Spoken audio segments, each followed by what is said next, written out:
Matheus, na preta. Bom dia, Matheus. Cleison. Bom dia, Cleison.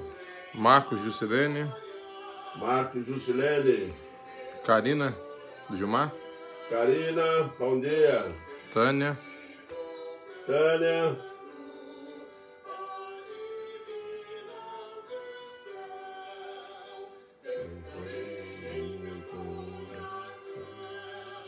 Karina, do bom dia. Bom dia.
Dona Ilma, bom dia, bom domingo a todos, Deus os abençoe.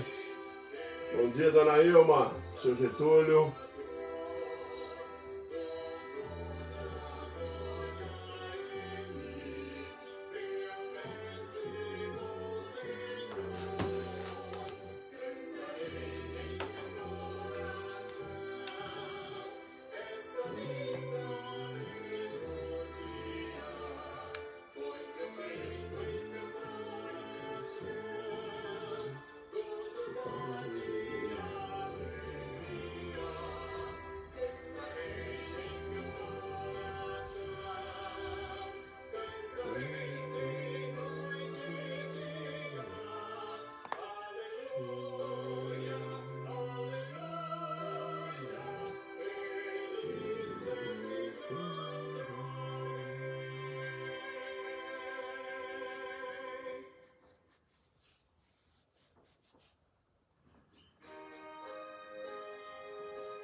Andréia Renault.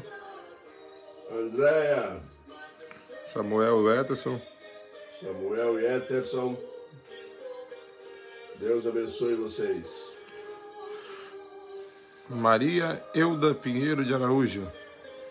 Marilda Euda. Maria Euda. Maria Euda. Deus abençoe. Bem-vinda.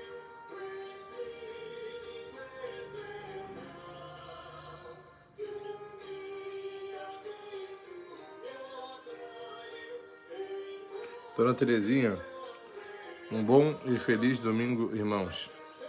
Bom dia, Dona Terezinha. Deus abençoe a senhora.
Dona Kátia, bom dia, pastor. Bom dia, Kátia.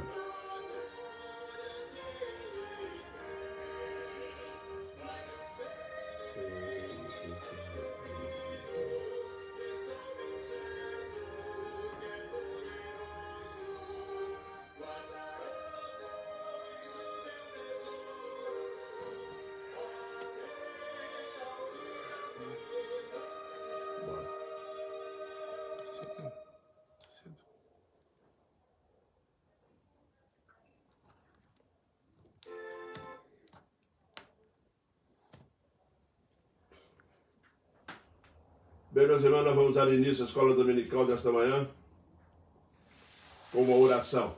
Oremos. Senhor Deus, nos abençoe nesse momento, que vamos, ó Deus, estar em contato com a Tua Palavra, que possamos extrair delas, ó Deus, a bênção necessária para esse dia, para cada minuto dele, e que sejamos gratos, ó Deus, ao final desse dia, sentindo a Tua presença em nossos corações. Perdoa, Deus, o nosso pecado e a nossa falha diante de Ti. É o que nós clamamos no nome glorioso de Jesus. Amém, Pai. Meus irmãos, nós vamos hoje, pela esta manhã, vamos meditar sobre o homem de Deus, a mulher de Deus, pessoas que são de Deus. Qual é o comportamento dela? Quais são as preferências dela? Qual é a conduta? Qual o caminho que ela anda? E baseado nesses princípios, nós vamos, de fato, encontrar as pessoas que são salvas, pessoas que realmente servem a Deus de todo o seu coração. Os dias atuais estão se tornando cada vez mais complicado, mais difícil, e com isso eu quero dizer que está difícil de você começar a identificar pessoas que são fiel ao Senhor. Pessoas que são fiel aos princípios estabelecidos na Bíblia. E pessoas que são movidas ao desejo de agradar a Deus e de servir a Deus. Porque o desejo de agradar a Deus e de servir a Deus, ele é necessário a nossa vida espiritual. Não é uma questão só de necessidade, é uma questão de realmente nós termos o desejo íntimo, pessoal. A alma é sedenta, a alma ela necessita desses princípios em suas vidas. E é exatamente isso que nós vamos meditar nesse salmo, nesses 3 versículos do Salmo 1, que vai tratar do homem de Deus. Esse salmo é dividido em duas partes, são os justos e os ímpios. Hoje nós vamos conversar sobre os justos, sobre os salvos, sobre aqueles que Deus escolheu para a salvação, sobre aqueles que Deus realmente colocou diante do seu altar, não é? Que esse salmo primeiro nos leva a meditar a respeito da nossa vida espiritual. Há quantos anos a nossa vida espiritual diante do Senhor Deus? Se somos ou não homens de Deus. E ele fala de um homem espiritual que leva a sua vida a sério. E a sua conduta prova que ele é salvo. Não é? E é bom nós termos em nosso coração esse tipo de percepção. Porque se nós não tivermos nos conduzindo de acordo com o princípio desses 3 versículos, com certeza nós podemos começar a meditar a respeito da salvação como algo que nós necessitamos. Se você não se enquadra dentro desses princípios estabelecidos, significa que precisa realmente refletir sincera e profundamente a respeito da sua alma diante de Deus. Porque o Salmo vai falar de compromisso, vai falar de responsabilidade e de uma série de coisas extremamente importantes para a nossa vida. No Salmo 1, do versículo 1 ao 3, nós vamos encontrar o primeiro versículo, vai falar: o homem de Deus é aquele que se desvia da prática do pecado. Ele é pecador, ele peca, mas pecado na vida de um crente, na vida de um salvo, é um acidente de percurso. Ele está se esforçando para se santificar, mas por ser pecador ainda, ser fraco, Então ele pode tropeçar, ele pode cair e ser restaurado, evidentemente. Então o que nós encontramos aqui? Que o homem de Deus é aquele que se desvia da prática do pecado. É quando o pecado, quando ele peca e sente vontade de continuar pecando, aí que é o que ele faz? Ele se desvia disso, ele tira isso do coração. Ele não continua nessa caminhada. Porque o homem salvo não tem mais prazer, a nova criatura não tem prazer no pecado. A Bíblia nos ensina que os salvos, eles não vivem mais na prática do pecado. O pecado acontece na vida dele, mas ele não vive mais lá. Ele não tem prazer nisso. E nós vamos observar aqui que a primeira coisa que um homem de Deus que se desvia do pecado faz é que ele não anda no conselho dos ímpios. Ele não pratica mais aquilo que as pessoas más que convivem com ele ou ao redor dele não tem mais influência sobre ele.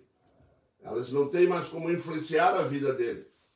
Às vezes, quando vamos para a igreja, nós temos amigos, né, que caminhavam conosco desde a infância, muitas das vezes, mas quando Jesus Cristo nos escolheu para a salvação e nos tira desse mundo, não quer dizer que nós vamos nos separar desses amigos. O que vai acontecer? É que por eles ainda serem do mundo e pela Bíblia são ímpios, eles têm os costumes deles e nós temos os nossos. Né? Passamos a ter uma nova visão de recreação, de festa, de comunhão, de comunidade, enfim. O que acontece? Muitas das vezes esses amigos íntimos, amigos que nós temos durante muitos anos, podem nos convidar a fazer coisas, ir aí a lugares. O crente pode ir em vários lugares, quase todos. Tem lugares que vão comprometer a vida do crente. Só o fato de estar lá. E nós temos que ter muito cuidado com isso. E por isso que o salmista vai escrever aqui, né? Que o homem de Deus, aqui ele diz aqui, bem-aventurado é o homem que não anda no conselho dos ímpios, e não se detém no caminho dos pecadores, nem se assenta na roda dos escarnecedores. Antes o seu prazer está na lei do Senhor, e na sua lei medita de dia e de noite. Ele é como uma árvore plantada junto à corrente de águas, que no devido tempo dá o seu fruto e cuja folhagem não murcha. E tudo quanto ele faz, ele será bem sucedido. Muito bem, meus irmãos. Então, o primeiro ato, a primeira coisa que uma alma salva, que um crente deseja, é não se contaminar, tá?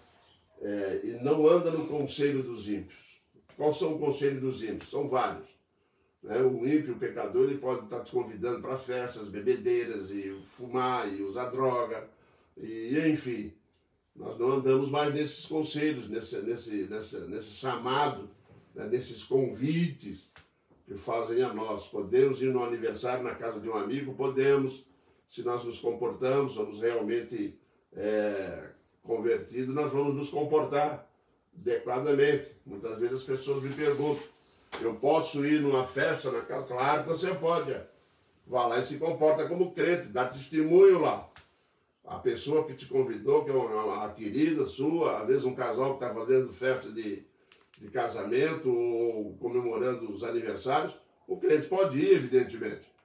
Agora que o crente não pode estar lá naquela festa envolvido naquelas rodinhas, né?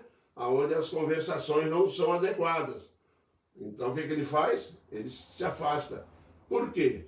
Porque ele tem um bom senso de saber que as conversas, os conselhos dos ímpios, tá? Eles influenciam a vida das pessoas, inclusive a nossa. Por isso nós temos que ter critérios, e muito sérios, na forma como nós lidamos com as pessoas. Tem um segundo ponto ainda que se desvia do pecado, é que ele não se detém no caminho dos pecadores. Preste bem atenção. Primeiro, ele não ouve o conselho. Nós estamos aqui diante de um processo que vai levar a um pecado grave. Então, como é que começa esse processo? O salmista está indicando aqui, ele não anda no conselho dos ímpios, e logo em seguida ele diz que ele não se detém no caminho dos pecadores. E o que significa não se deter no caminho dos pecadores? É não parar para prestar atenção, é não parar para ficar envolvido, é não parar ali para da continuidade. Quer dizer, traz uma ideia de uma pessoa que realmente se expõe, não é? Ela está exposta ao pecado. Ela se detém no caminho, ela fica parada, ela fica ouvindo, ela fica e vai se influenciando, e daqui a pouco ela se entrega ao pecado, né? E é conversa com mulheres, é conversa com pessoas que são cheias de pecado, né? Há conversas na área sexual, ele se detém ali, né? Às vezes está numa festa, às vezes é casado, às vezes ele é solteiro, mas a mulher é casada, e aí ele se detém ali, ele começa a flertar com o pecado, ele começa a desenvolver um sentimento. E é por isso que a Bíblia está recomendando, o salmista diz aqui bem claro, ele não se detém no caminho dos pecadores, tá? Porque existe uma sequência lógica, porque um ato vai chamando o outro ato. Primeiro, ele não ouve o conselho dos ímpios. Depois, ele não se detém no caminho dos pecadores. Mas também, ele não se assenta na roda dos escarnecedores. O que quer dizer isso? As pessoas para ouvir ímpio, as pessoas que se detêm no caminho dos ímpios, dos pecadores, tá?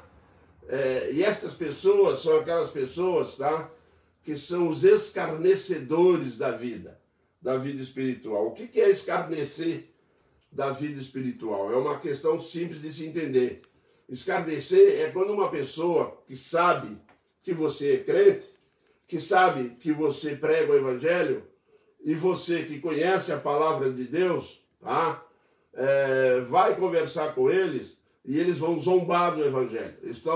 O escarnecedor é aquele que zomba, escarnece da vida, a vida que Deus lhe deu, a vida que é para ser salva, a vida que é para ouvir o evangelho, a vida que Jesus Cristo toca no coração. Esse tipo de pessoas, ele passa a ter um padrão de vida muito estranho.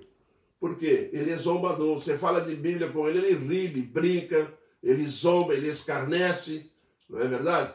Quantas vezes nós conhecemos pessoas são conhecidas nossas, às vezes dentro de casa mesmo, nós vamos encontrar pessoas que escarnecem do evangelho, né? E ele vai dizer aqui assim, ó, bem-aventurado aquele que não anda, presta atenção, hein? O homem que não anda no caminho dos ímpios, não se detém no caminho dos pecadores, e agora ele primeiro anda no caminho, ele se detém no caminho, agora ele senta com pecadores. Ele começa a participar da vida de pecadores. Ele começa a participar da rodinha dos escarnecedores. Ele começa a ouvir e contar piadas indecentes que às vezes até mesmo envolvem o nome de Jesus.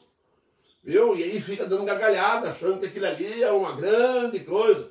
Isso acontece muito nas fábricas, nas indústrias onde se trabalha, né? Onde a maioria não é crente. E aí você tem um problema para conviver ali. Por quê? Porque se você não vai andar no caminho, não vai se deter no caminho e também não vai se sentar no caminho, você fica isolado. Porque se você fizer isso acontecer, ou permitir que isso aconteça, haverá uma grande influência. Paulo já dizia lá atrás que, lá na frente, né, no Novo Testamento, que as más conversações elas vão corromper o bom costume, elas vão corromper. Não fica aí achando que pode estar conversando coisas aí fora que aqui não vai mexer, que não vai entrar no coração. Porque vai. Eu tenho visto muita gente brincando com os princípios estabelecidos por Deus.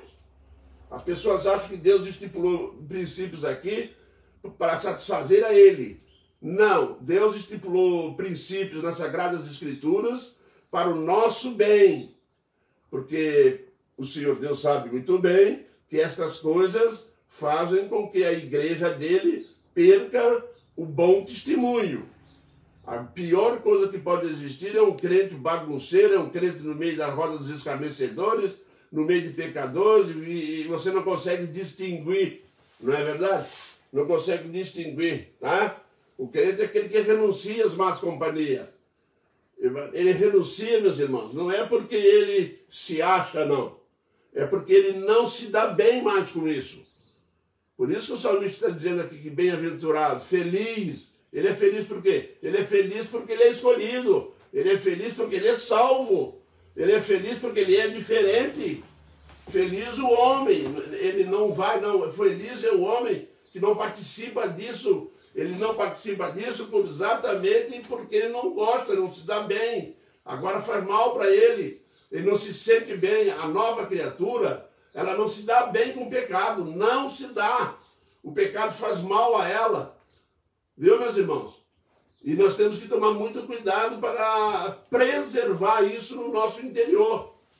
Tem muita gente brincando com esses princípios que Deus ordena, através da palavra deles, através do salmista.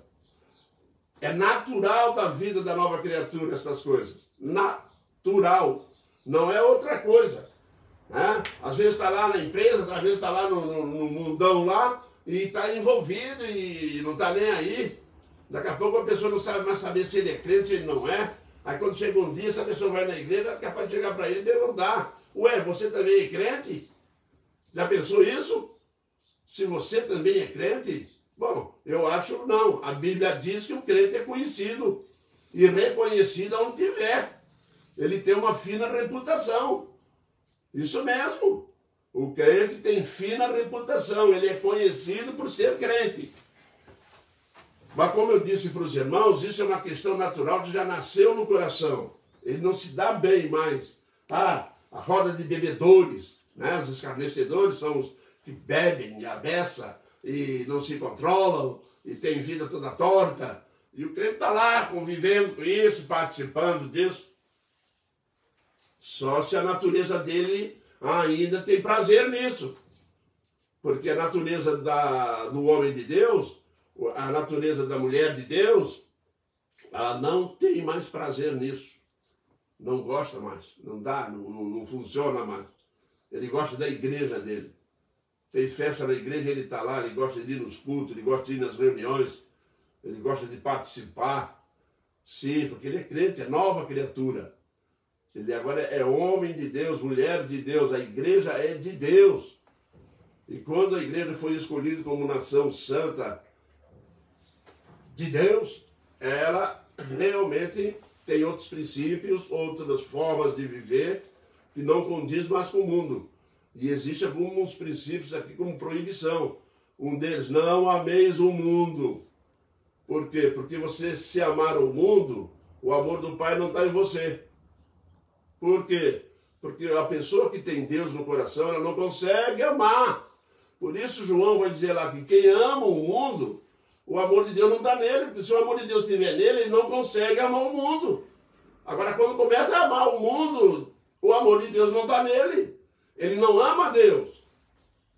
Não, o amor de Deus é aquele que me faz amar a Deus.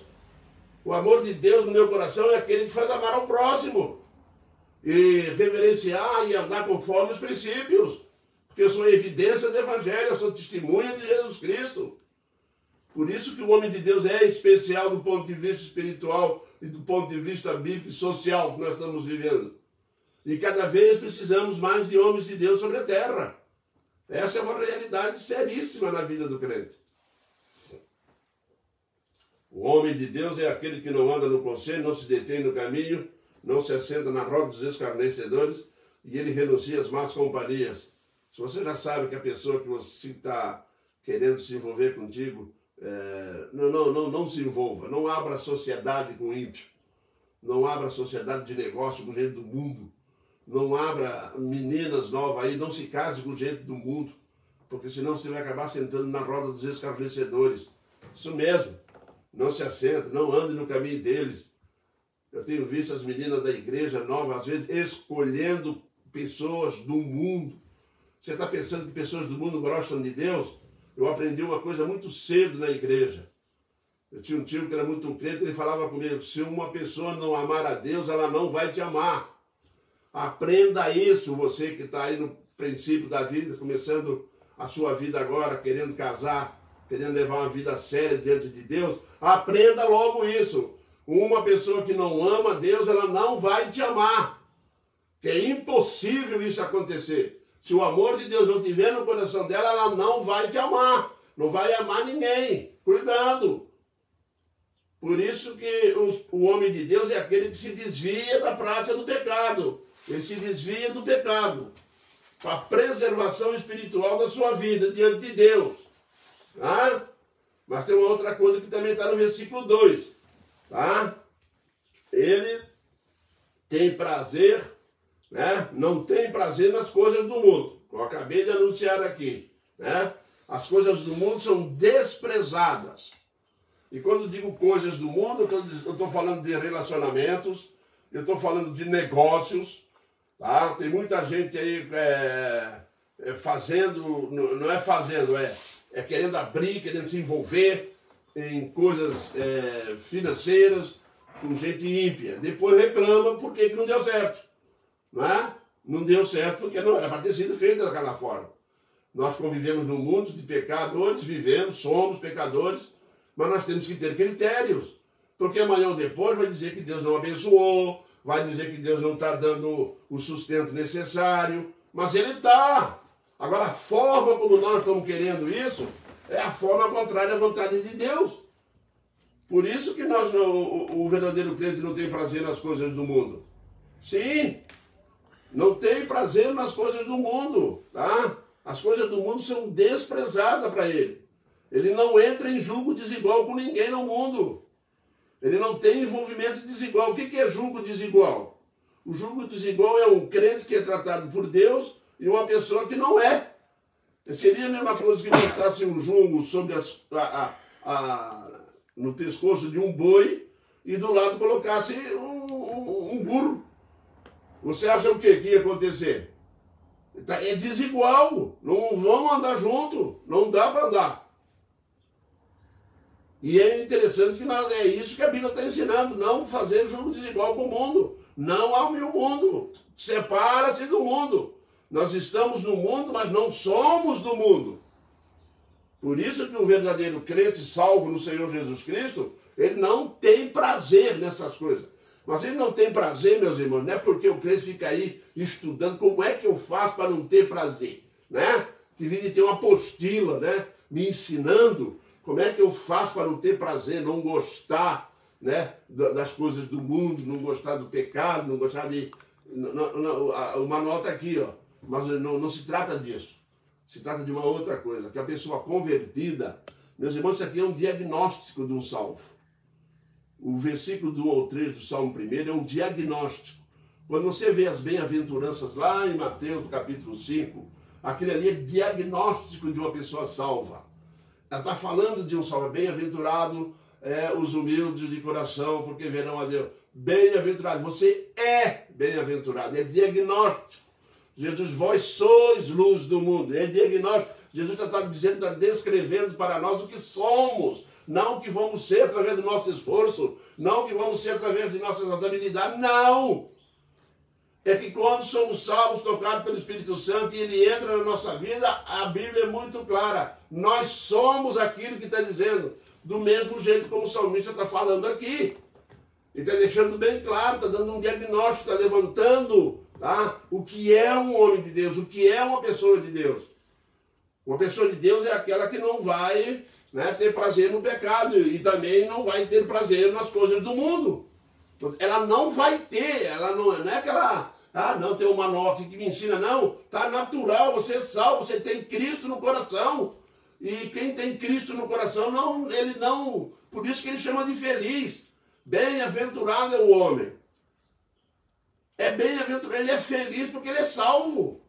E por ser salvo, então ele não ama as coisas do mundo, ele não tem prazer. Aquele prazer que tinha foi tirado dele. Por isso que a Bíblia vai nos ensinar que nós fomos libertos da escravidão do pecado. Exatamente, fomos libertos da escravidão do pecado. Porque quando estamos no mundo, quem peca é escravo do pecado. Com cuidado. Mas agora não somos mais.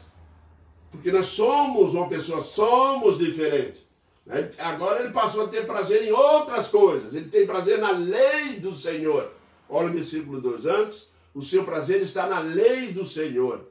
Né? Por que o prazer está na lei do Senhor? Por que tem alegria nas coisas de Deus? Porque é de Deus. Ninguém que não é de Deus vai ter prazer nisso. Por isso, no versículo 4 em diante, o salmista vai descrever o ímpio. Agora, até o 3, ele vai descrever quem? O salvo, vai descrever o justo. E o justo é aquele realmente que é chamado pela Bíblia de pessoa feliz. E é o que nós somos felizes por sermos assim. A Bíblia é muito clara sobre isso para nós. Tá? Ele tem prazer na lei do Senhor. Por que tem prazer?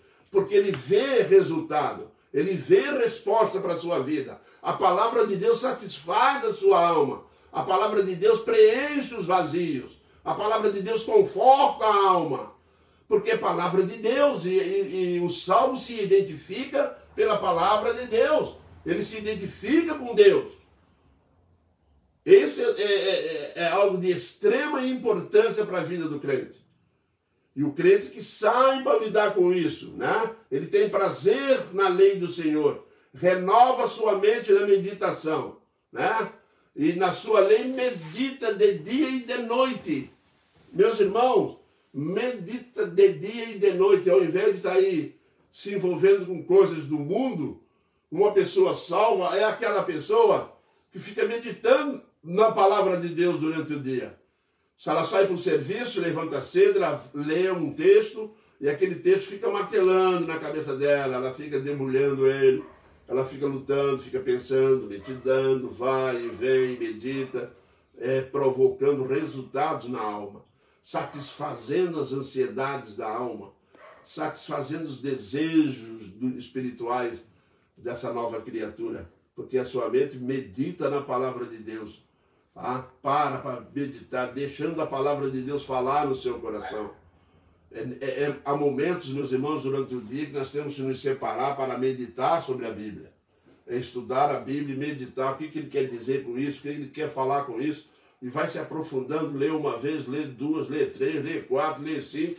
Cada vez que lemos um versículo, cada vez que lemos um texto, ele vai clareando, nós temos que repetir várias vezes. Alguém já disse que no mínimo 7 vezes, para poder clarear bem a nossa mente, tá? Deixar bem clara no nosso coração o que está embutido nela. A Bíblia tem seus segredos, a Bíblia tem suas profundidades, que só vai ser descoberto debaixo de meditação. Às vezes uma pessoa passa o olho por cima da Bíblia, acha que já entendeu a Bíblia. Calma lá. Não é passando o olho que se entende Bíblia, não. É parar, meditar, pesquisar. Jesus ensinou o quê? Examinai as Escrituras. Examinar ali traz a ideia de lupa, de de estar ali, o dia todo ali olhando, pensando, para que traga algo. Tem muitas coisas mais profundas no versículo. E tem pessoas que gostam de viver na superfície do versículo. Eu costumo dizer que vive na espuma da água. E vive na espuma da superfície.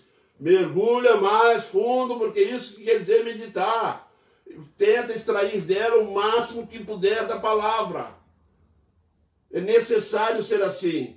Renova a sua mente na meditação. Tá? Aí depois disso ela vai provocar um resultado. O resultado é que você passa a buscar as coisas do alto. Isso mesmo. Passa a desejar e a buscar as coisas do alto. O que são as coisas do alto? Oração, leitura, meditação, uma mente, como Paulo diz lá, pensar nas coisas lá do alto. Paulo está dizendo para pensar nas coisas do céu. Tá? Quando se fala em pensar nas coisas do céu, não fique pensando que é para ficar aqui pensando no trono de Deus. Pode pensar nisso, claro. Mas a Bíblia está ensinando aqui que pensar nas coisas do alto é pensar nos frutos do Espírito, que realmente são coisas do alto. Não tinha aqui, Jesus que trouxe. E nós somos salvos, temos acesso a esse conhecimento. Temos acesso a isso. O Espírito Santo foi enviado à terra para nos ensinar a palavra de Deus, para explicar para nós a palavra dele. Agora, qual é a nossa comunhão com a palavra? Antes a sua lei, ele diz aqui, antes o seu prazer está na lei do Senhor. Ele tem prazer em ler a Bíblia, tem prazer em ensinar a Bíblia. Você tem prazer de ensinar a Bíblia? De explicar para as pessoas que têm dúvida? Hein? Você tem argumento bíblico para as pessoas que estão ao seu redor? Porque o crente tem uma responsabilidade muito séria diante de Deus. Porque a palavra de Deus que foi dada a ele, que o Espírito Santo clareou a mente dele, iluminou o coração, iluminou através da palavra, aquilo ali tem um objetivo, não somente de edificar a si mesmo, mas inclusive de edificar quem está ao redor. Às vezes é o pai, é a mãe, é a família, é neto, é todo mundo, nora, todos. Isso tem que acontecer muito com o chefe de família, com a mãe, para que ela tenha bagagem. Porque quando o filho começar a fazer perguntas da Bíblia, que aprendeu lá na escola dominical, ela tem a resposta. O pai é a mesma coisa, sabe explicar, tá? E são coisas mais simples, a Bíblia tem coisas muito profundas, evidentemente, né? Que vai exigir mais estudo, meditação, pesquisa. Mas o normal da salvação, da vida espiritual do crente, é fácil de se aprender, porque não vem dizer para mim que lê a Bíblia e não consegue entender nem a linguagem. Entende, tá? Renova na meditação, busca as coisas lá do alto. Ele está sempre procurando agradar a Deus, louvar a Deus, não é verdade? Buscando a presença do Santo Eterno, viu? São aquelas pessoas que estão sempre envolvidas nas coisas da igreja, estão sempre envolvidas, empenhadas em amar o próximo, amar a Deus sobre todas as coisas, a praticar o amor, hein? Tem alegria no coração, são pessoas bondosas, hein? São fiel. A fidelidade, meus irmãos, é algo que faz parte daquele que medita as Sagradas Escrituras, viu? Fidelidade a Deus, tem muita gente achando que fidelidade é só dízimo, não é não, hein? Fidelidade envolve toda a vida espiritual. Fidelidade envolve todo o conhecimento que a Bíblia traz. Não fica aí dependendo, sabe, eu sou fiel, deu meu dízimo e posso viver. Quem pensava assim era um judeu. Lembra lá em Mateus 23, 23, o que o Senhor Jesus ensinou eles lá? Hein? Vós dais o dízimo da hortelã e de outras coisas, do coentro, da hortelã, dos temperos, tudo. Mas, na realidade, ele não era mais fiel no amor, na justiça. Não, eles só eram fiel nisso. E o Senhor Jesus Cristo faz uma advertência séria, que eles têm que ser fiel por completo, que é o que a Bíblia ensina, que é o que o Senhor Jesus Cristo deu exemplo. E, portanto, nós temos que aprender sobre isso buscando as coisas lá do alto, buscando os costumes que Jesus Cristo colocou em nossos corações, buscar viver o padrão divino. Esse é o aspecto real da palavra de Deus. E no versículo 3, nós temos que o homem de Deus, ele tem vida espiritual. Você observe bem o versículo 3. Ele é como a árvore plantada junto à corrente de águas, que no devido tempo dá o seu fruto, e cuja folhagem não murcha, e tudo quanto ele faz será bem sucedido. Ele tem vida espiritual, presta bem atenção, porque ele está ligado à fonte da água viva, como está escrito em João 7:37. Ele está ligado à fonte, presta bem atenção, não é que você foi lá e se ligou, não. Deus pegou e te ligou, Jesus Cristo pegou e te ligou a ele. Eu sou a fonte da água viva. Quem beber da água que ele der, do seu interior fluirão o quê? Rios de água viva. Pois o crente salvo está ligado a esse rio, ele está ligado a essa fonte. A fonte é Cristo.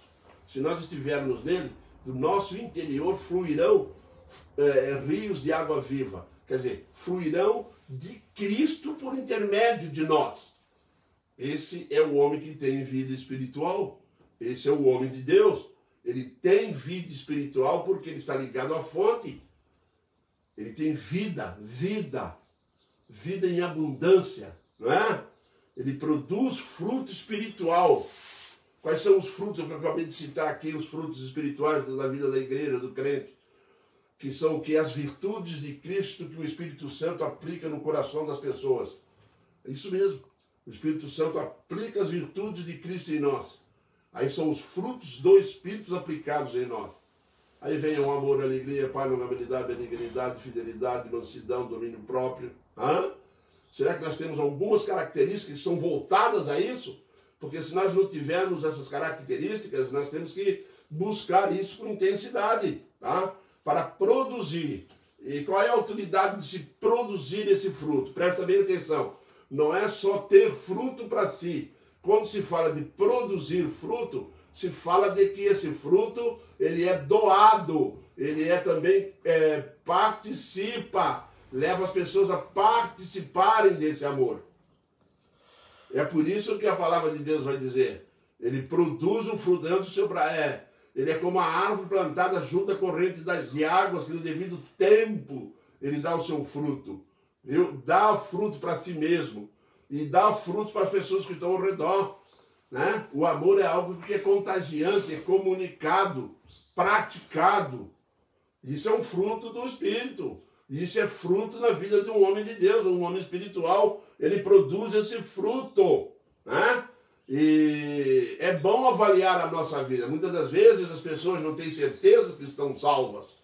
E às vezes estão salvas, mas o que ela não tem? Não tem o conhecimento sobre essa salvação. E o conhecimento sobre a salvação traz esses 3 versículos aqui. Tá? Não só no Novo Testamento, mas aqui no Velho já temos. Temos aqui apresentado o homem de Deus. O salmista aqui apresenta o homem de Deus para nós. Quem é esse homem de Deus? Exatamente é isso que nós estamos vendo. Né? Ele tem vida cuja folhagem não murcha. Ele tem vida cujo testemunho, tá? Cujo aquilo que as pessoas veem em nós de bonito não murcha. Aquilo que tem em nós que brilha não se opaca, não se apaga. Tá? É exatamente aquilo que nós temos em nós é alimentado dia após dia, por isso nós brilhamos, viu? Nós temos vida, nós somos dinâmicos, nós não somos aquelas pessoas que são preguiçosas, que não querem fazer nada para Deus, não é nada disso. O homem de Deus é um homem que está sempre disposto, porque ele é movido, ele tem vida, ele tem energia. Ah, uma energia que não dá para explicar, a energia que ele sente no coração, ele tem prazer, né, de viver essa vida maravilhosa. Né? E essa ideia está plantada junto com a folhagem, não murcha, e tudo quanto ele faz, ele será bem sucedido, ele é próspero.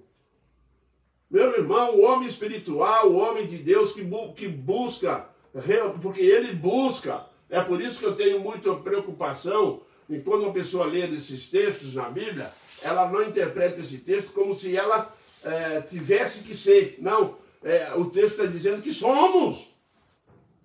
E por isso que quando eu leio o texto, eu não identifico com o texto, eu tenho problemas. Nós somos o que a Bíblia diz. Somos radicalmente. Você é feliz, bem-aventurado o homem. Né?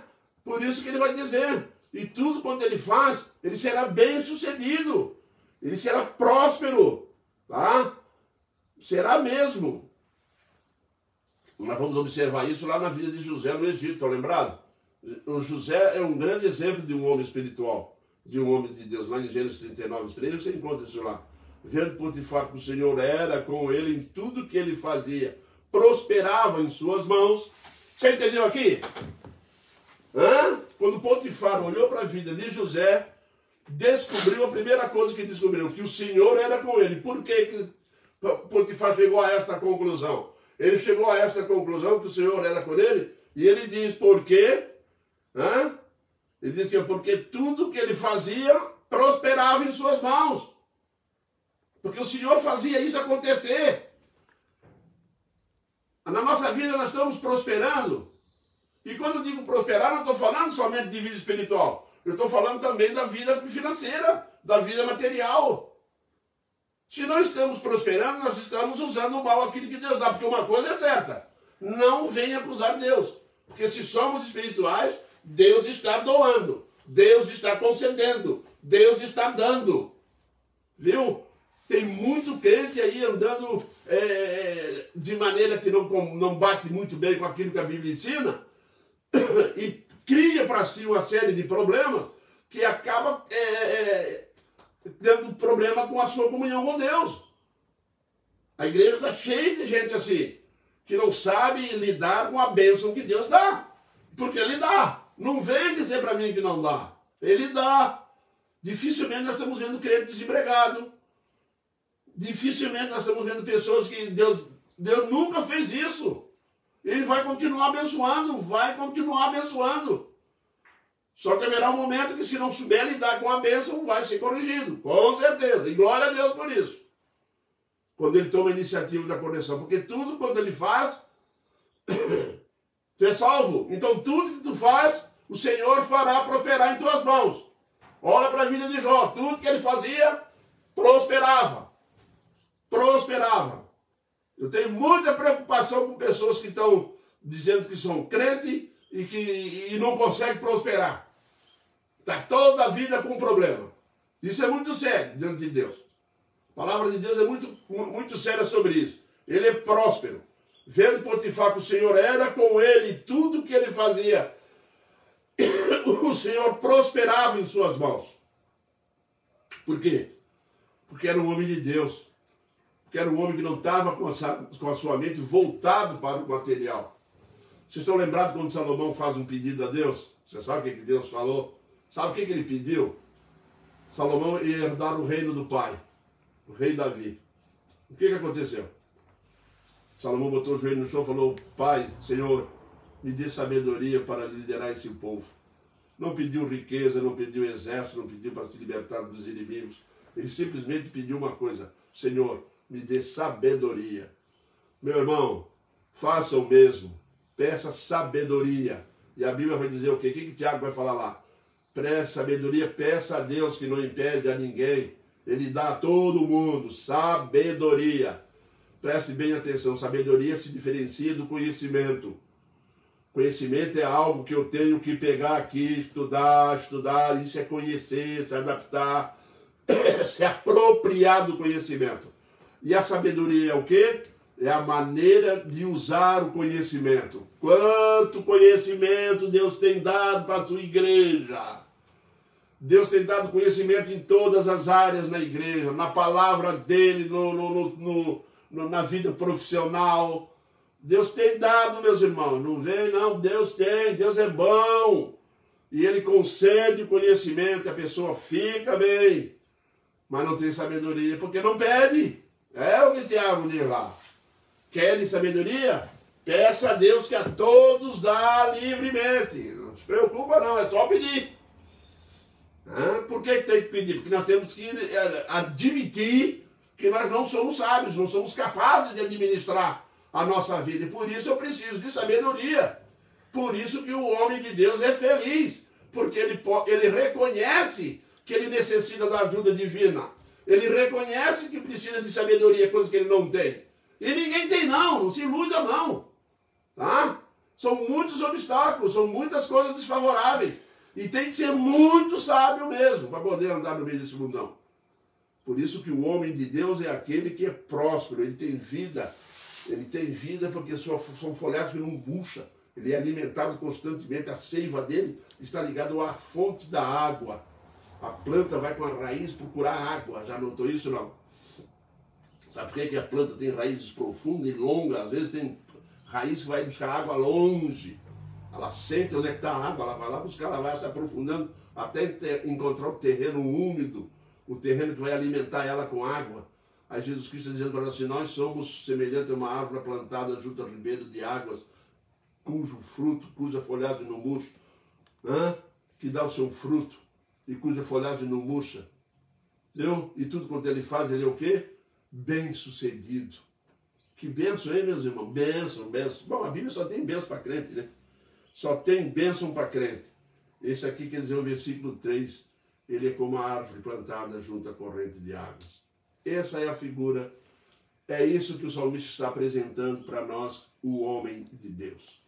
O homem de Deus é assim. Vai olhar lá para a vida de Daniel. Um homem de Deus. Tem essas características. Ele orava, ele meditava, ele andava com o Senhor Deus. Vai olhar para a vida de um Moisés. É a mesma coisa. Vai olhar para uma vida de Abraão, a mesma coisa. Vai olhar para uma vida de Paulo, a mesma coisa. Porque são pessoas realmente que são bem-aventurados, né? Que não andam no conselho. Mudou de vida, mudou a trajetória, mudou o curso. Ele agora anda na presença do Altíssimo.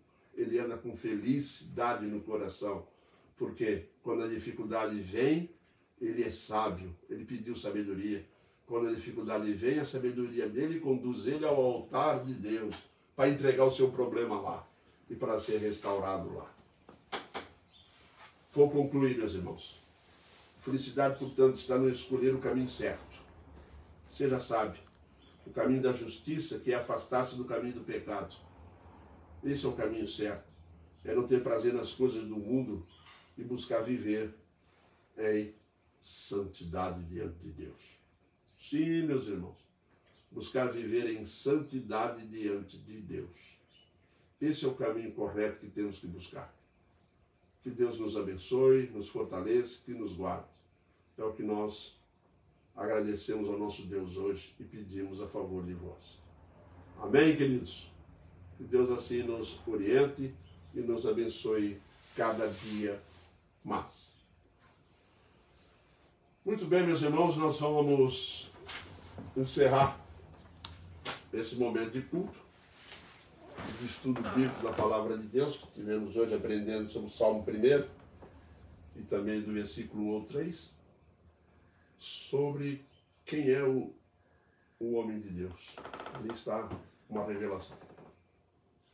Oremos então, meus irmãos. Senhor Deus, nós te agradecemos imensamente por todas as bênçãos que tens nos concedido. Perdoa, Deus, o nosso pecado, a nossa falha diante de ti. Venha orientar-nos, venha nos abençoar. Venha, Senhor Deus, nos fazer entender a tua palavra. Não permita, Deus, que venhamos nos desviar destes caminhos e que nós possamos realmente, ó Deus, compreender quem somos e que somos felizes, ó Deus, e que tu nos ajude, ó Pai, a colocar em prática todo o ensinamento que a tua palavra traz para os salvos, para a tua igreja. Perdoe nosso pecado, nossas desobediências e ajuda-nos dando-nos sabedoria, ó Deus, e o conhecimento adequado é o que nós te pedimos em Cristo, o teu Filho amado, agora e para sempre. Amém, Senhor.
Alzeni disse que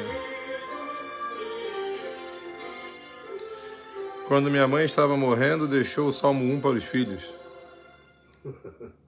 Que benção, hein? Isso é benção. Até a noite, se o Senhor Deus permitir. Lá da igreja, transmitido.